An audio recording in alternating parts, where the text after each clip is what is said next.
छत्तीसगढ़ की माटी से जन्मी एक कहानी, वीरों की गाथा कहे है वो पंडित वानी।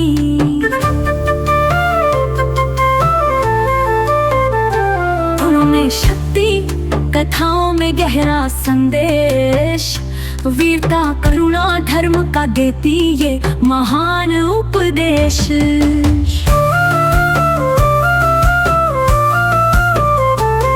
एक हाथ में तंबूरा, स्वर में शक्ति भारी, नेत्रों में अंगार भरे, मुख से गूंजी हुंकारी। कभी बने वो अर्जुन, कभी कुंती माई, स्वर के संग भिड़ने चले भावों की परछाई।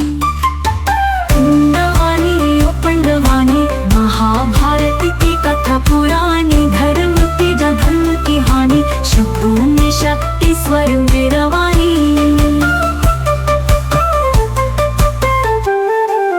वेदमती और कपालिक शैली भिन्न रंग दिखा लाए, कभी नृत्य कभी संवादों से कला की मशाल जगाए। तर्रार जब गायिका भीम बन छा जाए, भीष्म की प्रतिज्ञा सुनकर जनमन डगमगाए।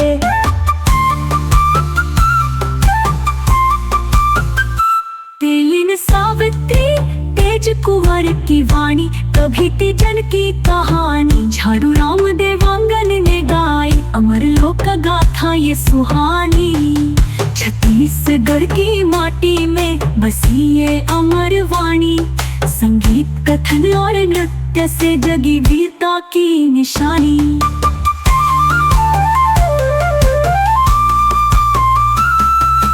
पांडवानी ओ पांडवानी, महाभारत की कथा पुरानी, धर्म की धर्म की हानि, शब्दों में शक्ति स्वर में रवानी।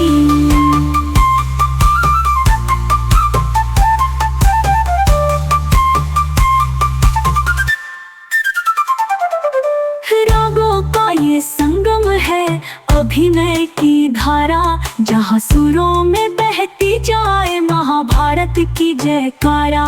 कभी युद्ध कभी नीति, कभी छल की बात, गायन में जीवन रचती सदियों की सौगात।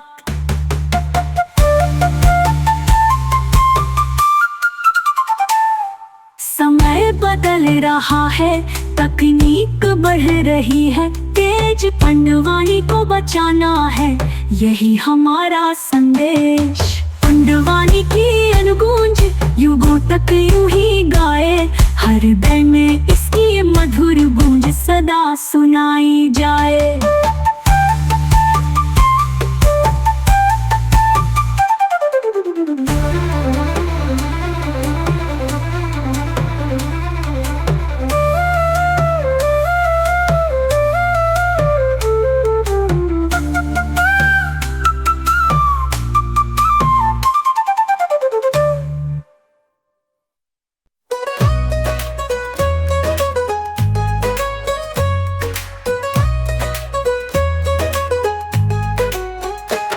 छत्तीसगढ़ की माटी से जन्मी एक कहानी, वीरों की कथा है वो पांडवानी।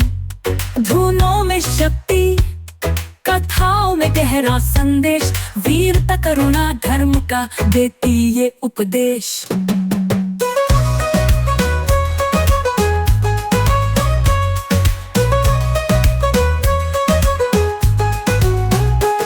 हाथ में एक तंबूरा, स्वर में शक्ति भारी, नेत्रों में अंगार भरे, मुख से गूंजी हुंकारी। कभी बने वो अर्जुन भाई, कभी कुंती माई, स्वर के संग अभिनय लाई, भावों की परछाई।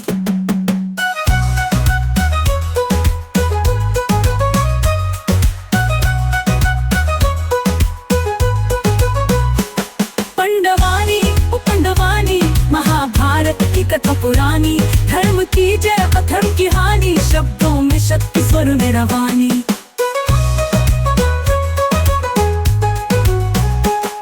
वेदमती और कपालिक शैली भिन्न रंग दिखलाए, कभी नृत्य कभी संवादों से कला की मशाल जगाए, तेज तरर जब गायिका भीम बन छा जाए।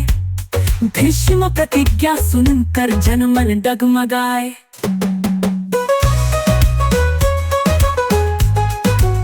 एलिन सावित्री तेज कुंवर की वाणी, कभी तिजन की कहानी झाड़ू राम देवांगन ने गाई। लोक गाथा ये सुहानी, छत्तीसगढ़ की माटी में बसी ये अमर वाणी। संगीत कथन और नृत्य से जगी वीरता की निशानी।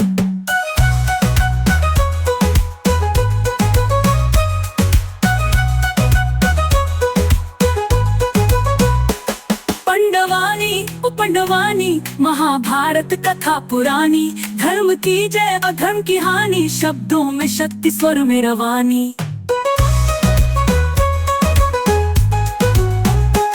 रागों का ये संगम है अभिनय की धारा, जहाँ सुरों में बहती जाए महाभारत की जयकारा। कभी युद्ध कभी नीति कभी छल की बात, गायन में जीवन रचती सदियों की सौगात।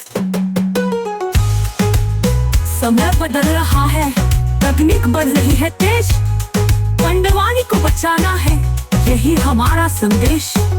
पंडवानी की अनुगूंज युगों तक यूं ही गाए, हर हृदय में इसकी मधुर गूंज सदा सुनाई जाए।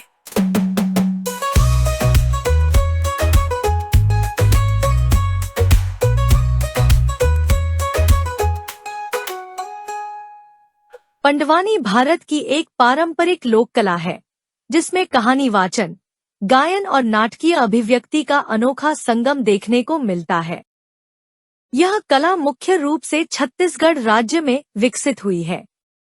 पंडवानी शब्द का अर्थ है पांडवों की वाणी और इसमें महाभारत की गाथाओं का गायन होता है, विशेष रूप से भीम के शौर्य और पराक्रम को केंद्र में रखकर।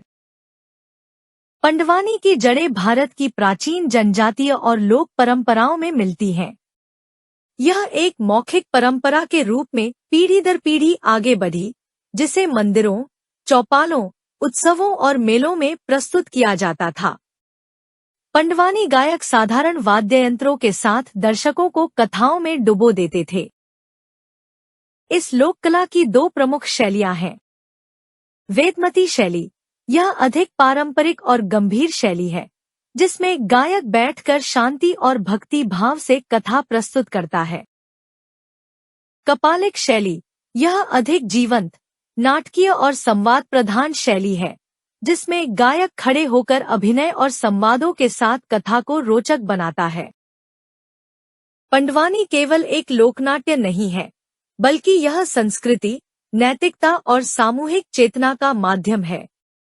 महाभारत की कहानियां जब पंडवानी के जरिए कही जाती हैं, तो वे केवल पौराणिक गाथाएं नहीं रहती, बल्कि धर्म, कर्तव्य, न्याय, सच्चाई और साहस जैसे मूल्यों की जीवंत व्याख्या बन जाती है। यह कला स्थानीय बोलियों, कहावतों और लोक संगीत को भी संरक्षित करती है। वाद्ययंत्र जैसे तंबूरा, मंजीरा, तबला, हारमोनियम आदि इसके साथ प्रयोग होते हैं, जो प्रस्तुति को और भी प्रभावशाली बनाते हैं। साथ ही पंडवानी सामाजिक व लैंगिक सशक्तिकरण का प्रतीक भी बन चुकी है। पहले जहां यह कला पुरुषों तक सीमित थी, वहीं अब महिलाओं और वंचित वर्गों की भागीदारी ने इसे और समृद्ध किया है। पंडवानी को वैश्विक मंच पर पहचान दिलाने में कई कलाकारों का योगदान रहा है, जिनमें झाड़ूराम देवांगन, तीजन बाई, पुनाराम निषाद, उषा बारले और ऋतु वर्मा प्रमुख हैं। छत्तीसगढ़ के विभिन्न लोक गायिकाओं ने दमदार आवाज, भाव भंगिमा और जोशपूर्ण प्रस्तुति ने पंडवानी को अंतर्राष्ट्रीय मंचों तक पहुंचाया है। उन्हें भारत सरकार द्वारा पद्मश्री, पद्म भूषण और पद्म विभूषण जैसे अनेक सम्मानों से भी नवाजा गया है। आज के डिजिटल युग में पंडवानी भारत की अमूर्त सांस्कृतिक विरासत का अहम हिस्सा है। यह न केवल मनोरंजन, बल्कि शिक्षा और सांस्कृतिक संवाद का भी माध्यम बन चुकी है। स्कूलों, सांस्कृतिक आयोजनों और कार्यशालाओं में इसका प्रयोग भारतीय मिथकों और लोक संस्कृति को समझाने हेतु किया जाता है। संगीत नाटक अकादमी, यूनेस्को जैसे संस्थानों द्वारा इसके संरक्षण के प्रयास किए जा रहे हैं। साथ ही यह नाट्य, टेलीविजन और सिनेमा जैसे माध्यमों को भी प्रभावित कर रही है। पंडवानी के प्रारंभिक गायक वे नींव के पत्थर हैं, जिनकी लोक चेतना, स्मृति और रचनात्मकता ने इस महान कला को जन्म दिया और संरक्षित किया। उनके अथक प्रयासों और जन समर्पित प्रस्तुतियों ने ही इस परंपरा को आगे बढ़ाया, जिससे आज यह छत्तीसगढ़ की पहचान और भारत की सांस्कृतिक धरोहर का गौरवपूर्ण हिस्सा बन चुकी है। पंडवानी परंपरा और आधुनिकता का सेतु है। यह न केवल हमारी सांस्कृतिक जड़ों को सहेजती है, बल्कि नए युग के कलाकारों को भी प्रेरणा देती है।